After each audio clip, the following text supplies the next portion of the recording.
Hi, everybody. Welcome to the Underwater Photography Show. I am Matthew Sullivan. And I'm Alex Mustard. And normally on the show, Alex is playing around with gear that I haven't had a chance to get my grubby little hands on. But lately, today, we're going to talk about let's hold it this way, the new Isota RED 64 flash. So this is the second version of this. They had one a while ago. I actually don't know how well that was received, and I never got to play around with it. But I always like messing with new strobes. It's one of my favorite things to take underwater is a new flash. So I reached out to Isota. They were kind enough to send me a pair of these. And after some brutal shipping hassles, they managed to get sorted out. And I finally got my hands on them a bit later than I'd wanted to. But so we're going to talk about this today and why I actually do quite like them. It's just a preview episode, but it's not a full review because I've only had them in the water for 5 or 6 dives so far. But it's enough to get an idea of what they're like, at least to begin with, and at least the basic features and the feel and ergonomics and all that kind of stuff. I've had them in for a single dive in Massachusetts, which was not a great test because it was murky green water. Then I had them at the bridge for a single dive, which was not a great test because it was murky green water. And then I had them for 2 offshore dives here in Florida. On one of the dives was one of the best dives I've ever been on. The other dive, I saw absolutely nothing, and I don't actually think I took a picture. So we're working with a very limited sample size here, but it's enough to at least have an idea of what they're like so far. Yeah, and I think really, really important to talk about. First of all, because I think it's a big, important strobe, and I've not seen any coverage really around about it. So I think it's really great that we've got someone who's, in terms of you, we've got someone who's actually been shooting them. And particularly because it's you and you've shot lots of different strobes, you can kind of give people a pretty good impression of them. And and also that Isotta actually, although I think these days they're best known as a housing manufacturer, do have a long history of making strobes. So it's not like they've suddenly gone into strobes. They I think probably back in the 90s they had a big underwater strobe, which I'll have to Google and see if I can find, and then drop it in as if I always knew. For those that don't know, Isotta is an Italian housing company. Their housings are in Italian racing red.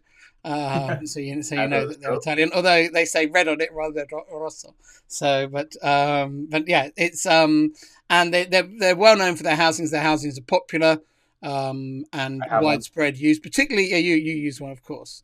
But they have made strobes in the past, and it's great to see them, pulling the stops out and making a pretty powerful, pretty impressive looking strobe. So tell us just a little bit about the outside and kind of the layout of the strobe, what features it's got on there before we talk about the underwater use. Yeah. Obviously, as with most of the high-end strobes these days, my camera's backwards, so I'm trying to figure out the best way to do this. It has a big round circular flash tube. It has a nice reflector in there, which ostensibly should help put out a lot of power. It is rated, I think, at like 200 something watt seconds, and I think the 64 is the guide number. Whether that is true, we'll find out. I haven't had a chance to really crank it up yet because the one wide angle dive I had it on, I was shooting a lot of bait fish, and they're easy to blow out, so I didn't turn the power up very high. It uses this was odd to me. I think the guide number of the most powerful strobe that we're aware of on the show, which is the HF1, is about 42 or something, isn't it? Yeah. So we'll see how strong this actually is. But I have a bunch of, as of this, by the time this recording comes out, I will have done a bunch more dives. So I'll have an idea then of how strong it is. It uses 8 AA's. So they sit in fortunately they're not all loose because that would kind of be a pain. But they sit in this tube. And the cool thing is you can actually charge all of the batteries in here through the bottom of this little tube, which is kind of interesting. And I guess you can buy 2 tubes as well for each strobe, so you've just got one set ready to go. Just drop it in. Yeah. For people who are familiar with like retros or things like that, which a lot of people use the retros and shoot the supercharger, so they have 8 AA's in each strobe anyway, so it's not a huge deal. But if you're not used to shooting a million AA's, it can take some getting used to. But fortunately, I would imagine at some point they might have a proprietary battery that could work with this as well. It would make sense. But I don't know if they're working on that as of now. I haven't asked.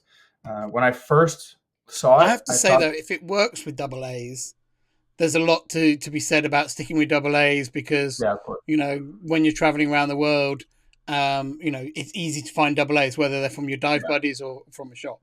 Initially, when I first saw it, I was not sold on the controls being on kind of if it's hanging off the housing, that'll be the top of the strobe because most strobes that I'm familiar with, all the controls are on the back. Mm. But I actually found, and this is the power dial here. So that is the only one I've really touched other than turning it on, which is this switch up here. The power dial, if you just reach over, it's really easy to change. Sorry, I'm still getting used to this mirrored video screen. It's really easy to change with just your thumb. So if Yeah, it's hanging out in the water, you can just do this. It does have hard stops, which I appreciate. that does So look nice and big and very easy to move ergonomically. Because obviously, yeah, when that strobe's attached to the housing, it's not going yeah, anywhere. So you could literally just do it with one finger. yeah. So when I've been changing it, I've just kind of done had it like this. Mm, Sorry, like this, and then just move it that way. mm. Let me count. There's 1, 2, 3, 4, 5, 6, 7, 8, 9, 10 power settings. I have so far most of We've the time come, I've been kind of. I Sorry, was go saying ahead. we've commented before that if you make strobes powerful, you need to put more power settings on them Yeah, because the more powerful they get, you don't always need that power. And if you want to use it for other shots, like I was saying, I was shooting the retros at 1% power for macro in the Red Sea, yeah. which is, I guess, it's 10 clicks down from the top, isn't it? What I'm not sure number of clicks, but yeah. So I these do seem to be able to be turned down quite a bit, and it puts out a very very small amount of power because for Mm. the macro dives I did, I was shooting stuff mostly just in sand, which is easy to blow out and reflect, and I had no issues with that. And I'm shooting at regular apertures, regular shutter speeds, things like that. Mm. Actually, kind of wider apertures would be even easier to overpower the scene if you can't turn it down very far. It does have HSS. My flash trigger in my housing's the regular manual version, so I'm not going to get a chance to play with that. But if HSS is important to people, it does have that as well. Electronic sync, I'm not going to use that. I just use the fiber optic port, which is right underneath here, and it's in a convenient spot because it doesn't really interfere with the clamp or anything like that. Um, and then it does have a bayonet front. They do not have snoots for it. I think there is a company that makes a snoot for it. I can't remember the name of it off the top of my head, but they do have white diffusers. There's talk of warming diffusers as well, although the color temperature on this is like 52 or 5300, I think. So it's not overly cool. Could be a bit warmer though. It'd be nice to have like those Yeah, I think it 4500. benefit from a little Yeah. bit of push. So like those diffusers like you like for the backscatter ones, I think they're 4500. Kraken's got 4500. Retro's got Mm. 45. So I think there's this discussion of making a diffuser like that. The diffusers are really nice and they do make a difference. Like I mentioned, I was shooting the bait balls with the Goliath groupers this weekend, and those silvery bait fish are very easy to blow out. Not And by you. I was very well, impressed when I saw that. There's a shot you've got. I'll put it on the screen now, where it's just all bait fish, and they are so nicely lit. So, yes, and there is actually a Goliath grouper in that picture, but there were oh, so many bait fish that it was actually hard to see right. the grouper at one point. For most of the dive, actually, you wouldn't notice there was a grouper there until you both spooked each other because they'd come through the bait fish. So it made shooting the grouper difficult, but it was fun to photograph all the bait fish. But the diffusers really helped for that, not in terms of necessarily like spreading the beam more, but certainly in terms of softening it. Because like we just said, they're very, very easy to blow out. So I think they've done a great job with the diffusers to not cut a ton of power, but it does really, really soften the light overall. And I'll have them out for sharks this weekend, or in the past when you guys are seeing this. I'll have taken them out for sharks, so that'll be a good idea of how the diffusers actually work and if they are necessary for things like big animals or reef scenes or things like that. I just haven't had the chance to try that yet. Yeah, yeah. It's interesting that you notice quite a big change when you use them and I think that's probably to do with the shape of them, is that they're strongly domed. They're So they very domed, probably so they're probably going to really kill the distance of the strobe, but give very soft light. that's what it seems to be. And for the macro stuff that I've done, I've shot macro with and without them, and it definitely seems that the softness of that they get out of the diffuser is remarkable. Like it's really really nice. And I've still shot macro without the diffusers on so far just to see what it's like. And again, totally fine. But you can definitely see that there is, and that, that's what a diffuser is for. You can definitely see that it softens the light quite a bit versus the bare strobe. So if you're shooting things that are, that you can get really close to or are super reflective, like those bait fish, I would say the diffusers will make a world of difference. But it also could be that, especially with those bait fish, they're changing distance so quickly as well that if you're shooting them with a bare flash, your power settings for something that's 6 feet away won't work for something 3 feet away because they're going to be that much closer. And I think the diffusers do help that. But I'm excited to try to play around with them more, and it's exciting to have another new big flash gun to have access to, because for a while now it's been the HF1, the and Retro up at the top, and then you have Marelix, Kraken, and whoever else below. So it's nice to have another like A tier strobe to mess around with. Yeah, I think it will be interesting to see how powerful it is. Yeah. In terms of that, I mean, I know on the information that I've seen on them, it says that it's got a guide number of 22 of F22 at 1 meter, but that's in water. Now, actually, at 1 meter in clear water, you don't get that much attenuation by water. The spread is the main attenuation, so it will be interesting to see. But certainly, that's powerful. But I would say that's quite a bit less powerful than the others. But I think you need to. I mean, that's why guide number is, and also guide number measuring.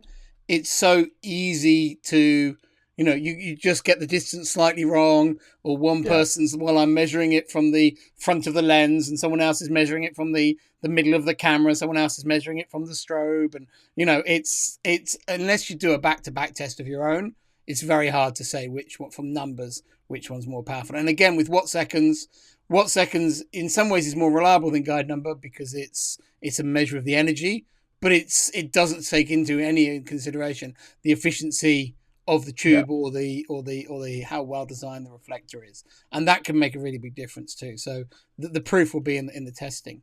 I was curious when you showed me the top of the strobe, there was the black thing sticking out that looks like a Nauticam vacuum cap. But this is the electric sync port. Okay, yeah, I assumed it was, but it's So it's that regular 5-pin. Can you hold it still so I can see what the connector is? So it's kind of an Icolite style. Yeah, connector. I think it's the 5-pin. Yeah, I think it's the 6-pin one actually. Has it got? You're right. I can't count. Yeah. Counting's difficult. Numbers I'm trying to look at it. I'm trying to think on the screen here. So 6. So it's if I recall correctly though, they do you can get it in a 5-pin connection. Yeah, they probably. And where does the fiber optic connect in? Just the other side. Right. Right here. So fiber optic. Oh, not that. Sorry. No, that one. The one by isn't that one there? Yeah. Yeah. And the red button is a ready light or something. Yeah, so there's no batteries in here, but it's just like the constant light. It's not it's not like a video light or anything like that. It's just like the an aiming light. That's the word I was looking for. Aiming light, like all those strobes have. And then that's your little ready light thing right here. Okay. Yeah. Now I can see well. Yeah. Yeah. Sorry. Yeah. And then for anyone using these, that fiber optic port does come with a little black cap, so that sits in there. So if you're like me, and you are looking all over this place for a fiber optic port and can't find it, that's where it is. That little black. Well, I guess that's also you put it on there when you're using the electronic sync to stop it flashing on everyone else's flashes. Yeah. It is double O-ring sealed as well, which is nice. But it's and then it's all obviously aluminum. Oh, one thing that I mentioned before we recorded, they are big, and on land they feel expectedly heavy.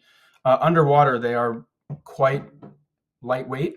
I wouldn't say they're neutral, but I haven't found them to be heavy underwater. And the same like setup that I'll use with like the big Kraken strobes, and I have to use floats on the strobes and 2 hands on that. I can one hand these guys without any sort of issue. So I imagine a lot of that size probably has a decent air pocket in there to keep them more buoyant.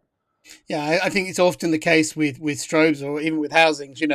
If you make them small, they're travel friendly, and you make them big, they're in the water friendly because often that Yeah. bit of extra size gives them the buoyancy. So I don't see that as a bad thing at all. One of the things I like about Kraken's solution though is that they go right.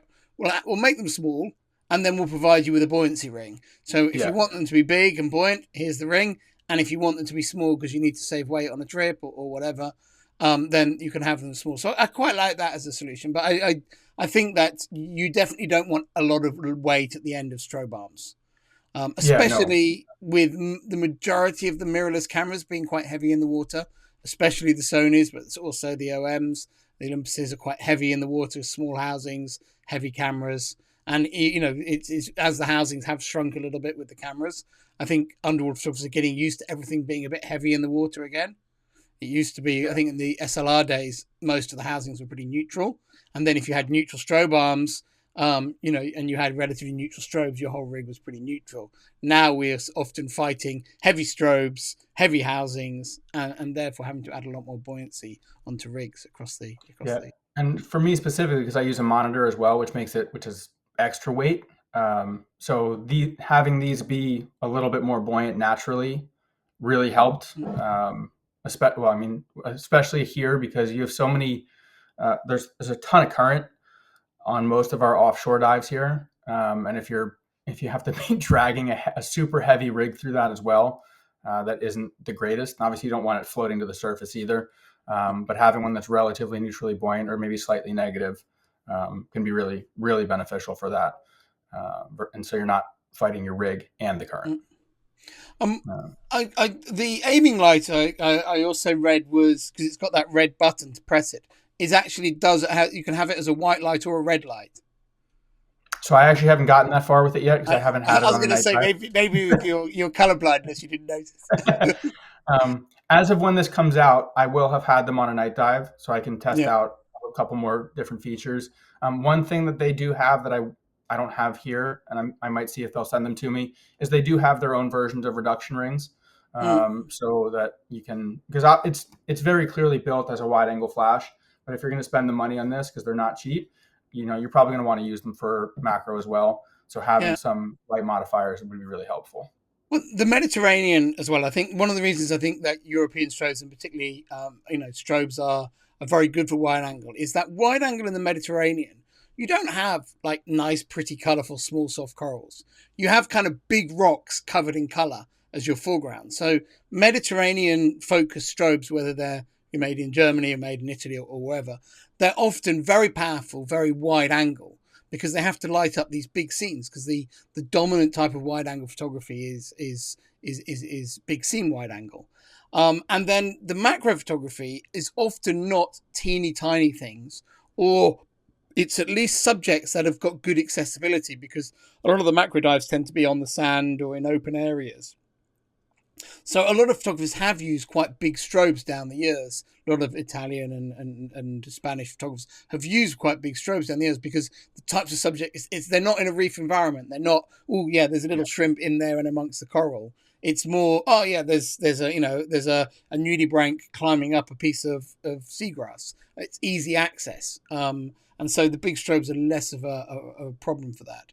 So I can Yeah, that's imagine quite a fair. lot of their home market is using those strobes for macro as well, even though, so that's probably why they've got all those accessories. How does the dome attach on? Is it a bayonet or is it a push Yeah, pull? it's just a bayonet, so I it think you showed mounts me at the on, and beginning. then It just wasn't, yeah. yeah, and it clicks into place pretty easily. Mm. So it's this similar to the way retro has it, where it's like the internal bayonet on the inside Yeah. here, and then it just bayonets in. Hard stop, click. Sorry, still still figuring Yeah, that you know, out. That backwards camera out. mm, But I believe the reduction ring is the same way, where it just bayonets into the front, into the mm, face. yeah. One thing I'd be interested in, and especially with those, like especially these newer strobes that have the big circular flash tubes, is how well they'll work with things like reduction rings, especially the narrow beamed ones. Mm, Because I know on the Pro Maxes, I had our good buddy Isaac made me a set of reduction rings with like a 1.2-inch opening or something like that. And on the Pro Maxes, you lost a ton of light through there because the beam is so, or the flash tube is wide, whereas like on the retro originals where you had that little rectangular one, you yeah. wouldn't really lose a lot of power out of that. Mm. So I wonder how well the reduction rings will actually work on this if I get a chance. So hopefully I get a chance to test them if they'll send me a set. Yeah, I think the most important thing with reduction rings is getting that hard edge to the light. Yeah, exactly. Yeah, and I think when you get that hard edge, that's what you're kind of working with a lot of the time. So Yeah. Anyway, they're really, really nice. I really like the look of them. They look very well thought out, as you kind of expect. They look very easy to live with, and I think ergonomically, putting all the controls on the top. Like you said, can't think of that many strobes that have gone down that route. Yet it looks a very logical solution, doesn't it? And it probably makes their manufacturing easier as well, because you kind of have that control unit almost like a separate thing. So you make the main housing and then attach that to the top. Yeah, I was trying to think if there were any other strobes that I've used that don't have the controls on the back, and the only other one I can think of is Isolite, which has them on the sides for the DS230s, which is a solution. It's not my favorite because you only have it facing you on one side. You need like that. You can't move them with one finger. You have to kind of reach in and go. Yeah. So I think this is it's a solution that I wasn't anticipating liking ahead of time. But once I had them in the water and was using them, I was like, oh, this is actually really easy because you can, like you said, just click it over with a single finger to do whatever you need to do. And it's actually worked out quite well, and it's really easy to change the power settings. It's why it's so important when doing the reviews that you get stuff in the water and you take real photos with them. Because however experienced you are, you can look at a product in a picture or even look at it on a desktop and you go, oh, I don't like this, I don't like that. And then actually take them in the water and you're like, oh, actually. Yeah, exactly. So, right. I think for a first look at a new product, that is a great place to wrap it up. So thank you, Matthew, and thank you all of you for watching another episode of the Underwater Photography Show. We'll be back soon.